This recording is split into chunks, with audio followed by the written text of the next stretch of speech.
Monsieur Coulibaly Benogo, bonjour. Bonjour, monsieur Bagayoko. 4 ans après, qu'est-ce qu'on peut noter en termes de bilan? Je vous reçois au nom du député maire Coulibaly Ali Kader. Effectivement, nous sommes là depuis 2018, fin 2018. Nous entrons maintenant dans la 4e année.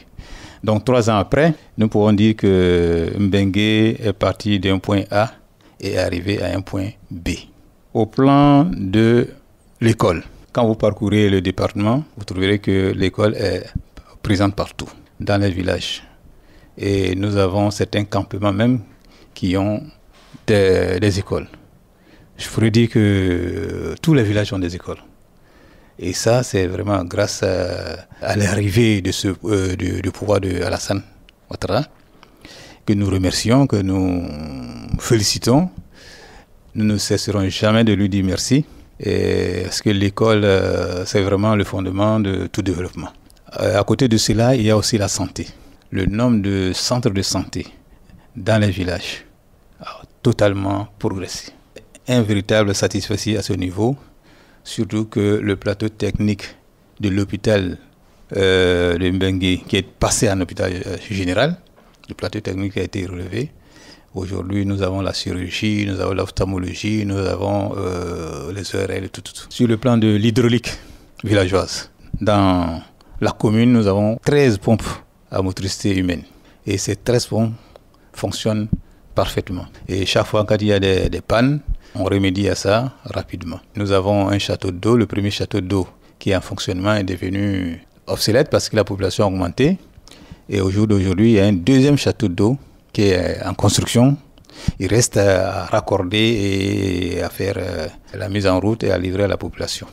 Ce château d'eau-là sera alimenté par 8 forages. Il y a un des forages même dont le débit est largement suffisant pour couvrir tout Mbengue.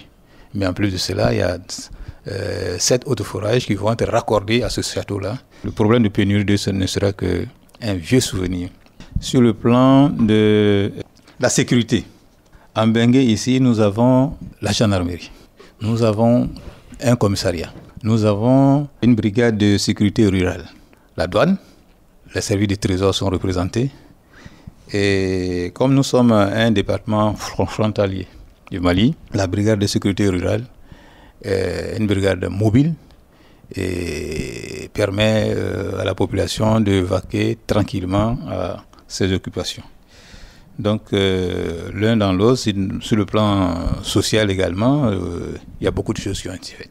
On peut parler notamment de ce collège moderne des jeunes filles, de la cité des médecins, de la cité administrative, de la nouvelle mairie. Tous ces chantiers-là, expliquez-nous, monsieur le premier agent au maire, comment cela a été possible? Cela a été possible grâce vraiment à un homme, je dirais un homme providentiel, un homme que nous appelons aussi l'homme à tout faire, notre député maire Coulibaly Ali Kader, qui est le chargé de mission de notre doyen à nous tous, Moulouf Tourman, président de la haute autorité pour la bonne gouvernance. Ces travaux ont été possibles parce que les cadres et les fils de Mbengue ont compris que pour que le développement marche dans une région, il faut aller dans l'unité. Et ici à Mbengue, nous avons un seul leader, notre président de la haute autorité pour la bonne gouvernance, derrière qui nous sommes tous alignés. Et son chargé de mission est Ali Kader, Coulibaly Ali Kader, dynamique, jeune. Et c'est grâce à tout cet équilibre-là, toute cette manière de voir d'unité, de fraternité, c'est ce qui nous a permis d'agir en unité et en unisson pour avoir toutes ces infrastructures. Parce que Ali, il est au four et au moulin. Avec cette unité, avec cette entente au niveau des jeunes, des cadres, figurez-vous qu'il a été candidat unique. Ça, c'est une preuve de l'unité des cadres de la région. Donc, ce développement a été possible grâce à l'unité des cadres et grâce à la perspicacité et aux partenaires de M. Coulibaly Ali Kader. Alors, vous le dites, mais les populations le confirment. En 4 ans, Mbengue a vraiment changé. Cependant, il y a des défis qui demeurent. C'est ça. Quels sont-ils? Le développement ne s'arrête pas. Le développement est une œuvre continuelle, mais le défi le plus important aujourd'hui chez nous, c'est la route, les infrastructures routières, pas de bitume. Et ça, nous ressentons ça comme vraiment une grande soif. Voilà, comme une grande soif. Mais nous ne désespérons pas. Nous savons que d'un moment à l'autre, l'État fera face à cette problématique-là. D'autres défis dans la région, c'est la question de l'état civil. Beaucoup d'enfants, même des personnes âgées, n'ont pas d'existence légale, car ne possédant pas d'extrait d'acte de naissance. Alors, comment vous jugulez cette question-là? Ça, c'est vraiment une question très, très, très épineuse. Vous savez, nos parents ont l'habitude de faire accoucher les femmes dans les campements, dans les champs. À l'époque, il y avait des agents relais, des agents civils qui inscrivaient la date de naissance de ces enfants-là dans les campements et qui les reversaient dans les sous-préfectures afin qu'on les prenne en compte. Ces agents ne sont plus intéressés financièrement. Donc, ils ont un peu baissé les bras. Ce qui fait que les extraits, les femmes accouchent souvent dans les campements et la situation s'accumule. Mais l'État a mis en place une possibilité. Je crois que c'est sur 2 ans. Ils ont prolongé ça sur 2 ans.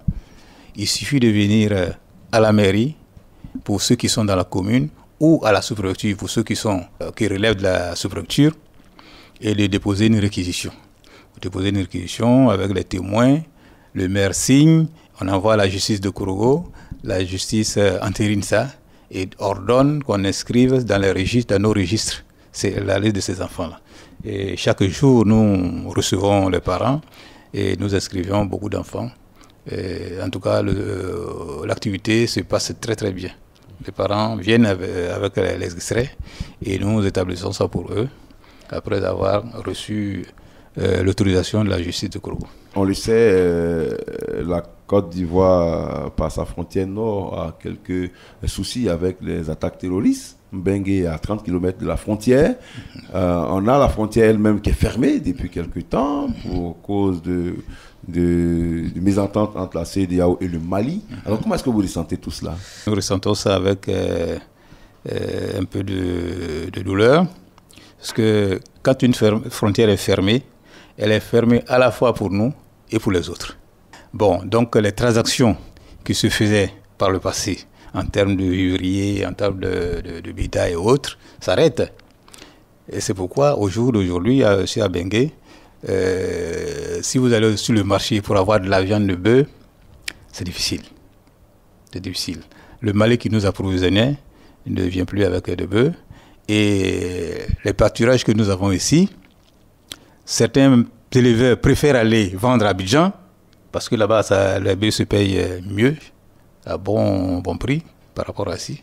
Donc ça fait que nous avons un peu de difficultés, surtout au niveau de la viande. Pour terminer, quelles sont vos perspectives en matière de développement? Vous avez déjà fait beaucoup, mais qu'est-ce que vous prévoyez faire maintenant? Pour l'année 2022, nous prévoyons construire un logement de 3 pièces à l'EPP Fundo. Nous comptons également faire une clôture pour l'IFEF, l'Institut de formation féminine. Nous allons également construire un logement de 3 pièces à l'EPP Nyenifori. Ici, nous avons un quartier qu'on appelle Abattoir et un autre quartier qu'on appelle Daleka.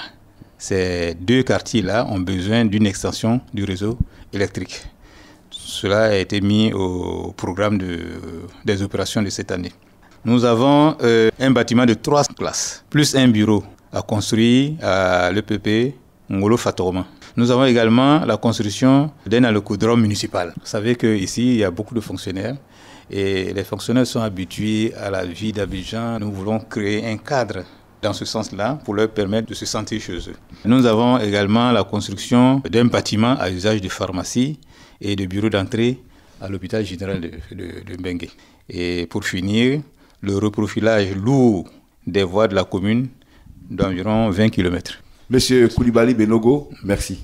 Merci, monsieur Barayoko. Radio Côte d'Ivoire, Abidjan, 88.fm.